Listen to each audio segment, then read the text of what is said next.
Hey, fifth grade, welcome back. And I hope you're ready for chapter 2 of The City of Ember. Chapter 2, A Message to the Mayor. Lena often took different routes between school and home. Sometimes, just for variety, she'd go all the way around Sparks Hollow Square or way up by the shoe repair shop on Livery Street. But today, she took the shortest route because she was eager to get home and tell her news. She ran fast and easily through the streets of Ember. Every corner, every alley, every building was familiar to her. She always knew where she was, although most streets looked more or less the same. All of them were lined with old two-story stone buildings, the wood of their window frames and doors long unpainted. On the street level were shops. Above every shop were the apartments where people lived. Every building, at the place where the wall met the roof, was equipped with a row of floodlights, big cone-shaped lamps that cast a strong yellow glare. Some walls lighted windows, lumpy, muffled shapes of people. Lena flew by all of them. Her slender legs felt immensely strong, like the wood of a bow that flexes and springs. She darted around obstacles, broken furniture left for the trash heaps or for scavengers, stoves and refrigerators that were past repair, peddlers sitting on the pavement with their wares spread out around them. She leapt over cracks and potholes. When she came to Hafner Street, she slowed a little. This street was deep in shadow. 4 of its street lamps were out and had not been fixed. For a second, Lena thought of the rumor she'd heard about the light bulbs, that some kinds were completely gone. She was used to shortages of things. Everybody was, but not of light bulbs. If the bulbs for the street lamps ran out, the only lights would be inside the buildings. What would happen then? How could people find their way through the streets in the dark? Somewhere inside her, a black worm of dread stirred. She thought about Dune's outburst in class. Could things really be as bad as he said? She didn't want to believe it. She pushed that thought away. As she turned onto Budlow Street, she sped up again. She passed a line of customers waiting to get into the vegetable market, their shopping bags draped over their arms. At the corner of Oliver Street, she had dodged a group of washers trudging along with bags of laundry and some movers carrying away a broken table. She passed a street sweeper shoving dust around with his broom. I'm so lucky, she thought, to have the job that I want, and because of Dune Harrow, of all people. When they were younger, Lena and Dune had been friends. Together they had explored the back alleys and dimly lit edges of the city, but in their 4th year of school, they had begun to grow apart. It started one day during the hour of free time when the children in their class were playing on the front steps of the school. I can go down 3 steps at a time, someone would boast. I can hop down on 1 foot, someone else would say. The others would all chime in. I can do a handstand against the pillar. I can leapfrog over the trash can. As soon as one child did something, all the rest would do it too, just to prove they could. Lena could do it all, even when the dares got wilder. She yelled out the wildest one of all. I can climb the light pole. For a second, everyone just stared at her. But Lena dashed across the street, took off her shoes and socks, and wrapped herself around the cold metal pole. Pushing with her bare feet, she inched upward. She didn't get very far before she lost her grip and fell back down. The children laughed, and so did she. I didn't say I'd climb to the top, she explained, just that I would climb it. The others swarmed forward to try. Lizzie would take off her socks. Her feet were too cold. Lizzie wouldn't take off her socks. Her feet were too cold, she said, so she kept sliding back down. 40 Penn wasn't strong enough to get more than a foot off the ground. Next came Dune. He took off his shoes and socks and placed them neatly at the foot of the pole. Then he announced in a serious way, I'm going up to the top. He clasped the pole and started upward, pushing with his feet, his knees sticking out to the sides. He pulled himself upward and pushed again. He was higher now than Lena had been, but suddenly his hands slid and he came plummeting down. He landed on his bottom with his legs poking up in the air. Lena laughed. She shouldn't have. He could have been hurt. But he looked so funny that she couldn't help it. He wasn't hurt. He could have jumped up, grinned, and walked away. But Dune didn't take things lightly. When he heard Lena and the others laughing, his face darkened. His temper rose in him like hot water. Don't you dare laugh at me, he said to Lena. I did better than you did. That was a stupid idea anyway. A stupid idea to climb that pole. And as he was shouting, red in the face, their teacher, Mrs. Polster, came out onto the steps and saw him. She took him by the shirt collar to the school director's office, where he got a scolding that he didn't think he deserved. After that day, Lena and Dune barely looked at each other when they passed in the hallway. At first, it was because they were fuming about what had happened. Dune didn't like being laughed at. Lena didn't like being shouted at. After a while, the memory of the light pole incident faded, but by then they had gotten out of the habit of friendship. By the time they were 12, they knew each other only as classmates. Lena was friends with Vindy Chance, Orly Gordon, and most of all, red-haired Lizzie Biscoe, who could run almost as fast as Lena and could talk 3 times faster.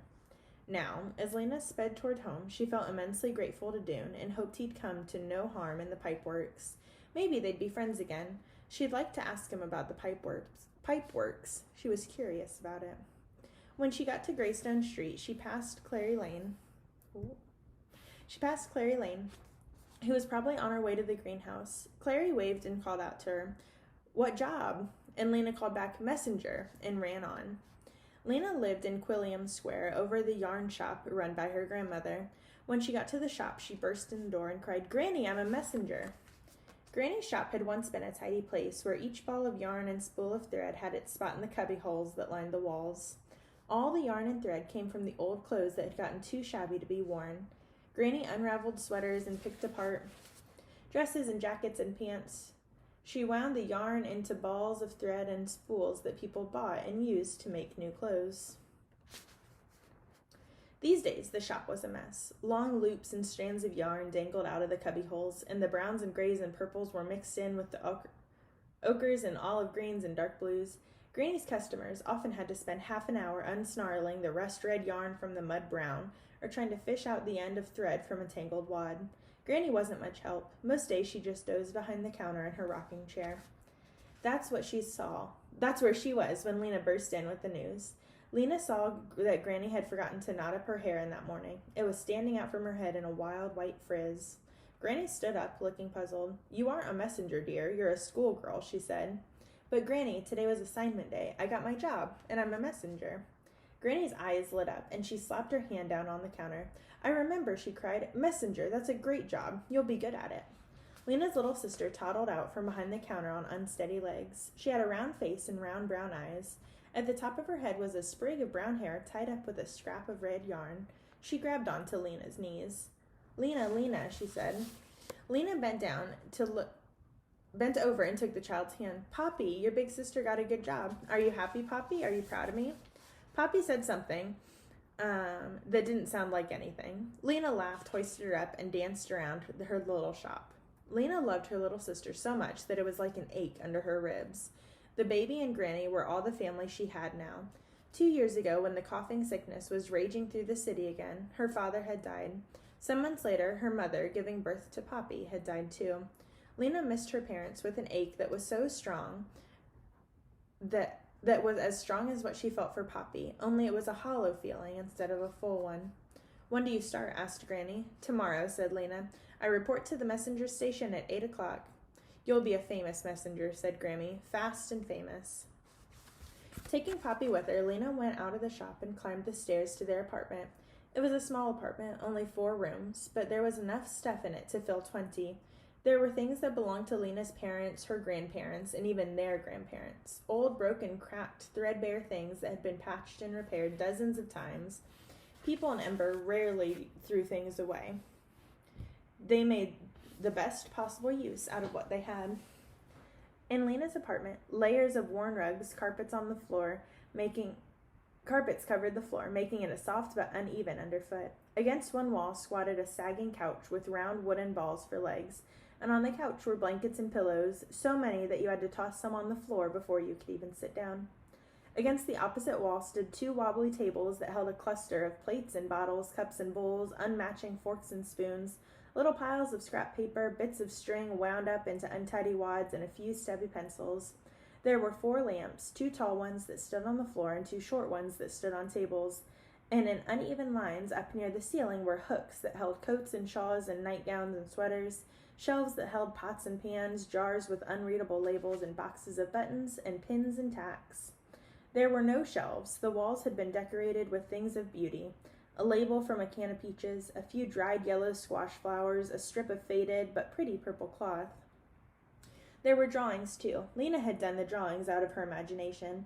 They showed a city that looked somewhat like Ember, except that its buildings were taller and taller and had more windows. One of the drawings had fallen to the floor. Lena retrieved it and pinned it back up. She stood for a minute and looked at the pictures.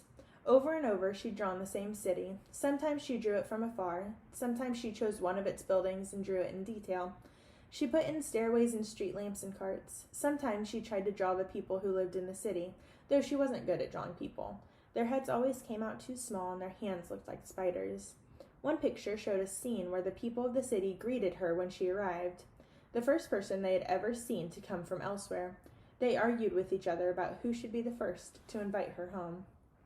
Lena could see the city so clearly in her mind. She almost believed that it was real, but she knew it couldn't be, though. The book of the City of Ember, which all children studied in school, taught otherwise. The City of Ember was made for us long ago by the builders, the book had said.